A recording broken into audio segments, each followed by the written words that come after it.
Hi guys, for today's vlog ay samahan nyo naman kami sa awarding namin. Major subject nga lang pala yon.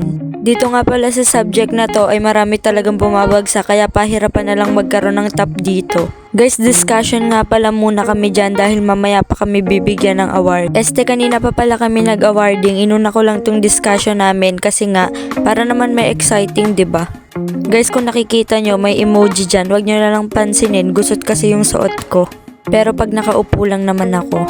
Guys, ewan ko ba sa teacher namin, mamaya naman magka-card giving na rin, nag-discuss pa, wala naman kaming matutunan. Paano ba naman guys, puro sermon, kwento, pero kahit pa paano naman mataas yung grade ko sa kanya, and mabait din siya guys. Mamaya ipapakita ko din sa inyo, AP subject nga pala kami ngayon. And yan talagang subject na yan yung pinaka-hate ko kasi inaantok talaga ako kapag yan na yung klase namin. Guys, nung mga oras na yan nga ay nagtatalo pa kami ng kaibigan ko kasi sabi niya kung nag-aaral ba talaga ako. Aba, syempre naman guys, ayan nga pala yung teacher ko sinasabi ko sa inyo. And yan nga pala yung mga classmate ko na hindi rin nakikinig ng puro cellphone lang at daldala ng inuuna. Guys, ito na nga pala yung awarding namin, pakinggan nyo. Certificate of recognition. This certificate is presented to blank as rank blank with a grade of blank over the time grade 9 with GPL first grading period school year 2023 to 2024.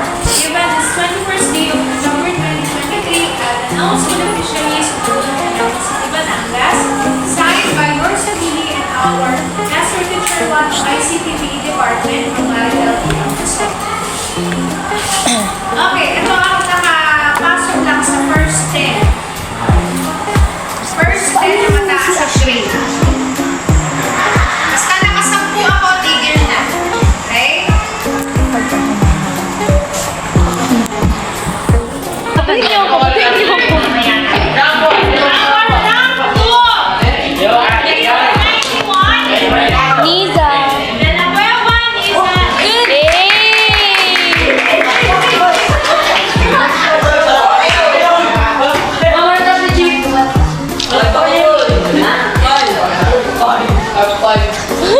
Guys, kung napapansin nyo, hindi ko na pinakita yun sa iba kasi privacy nila.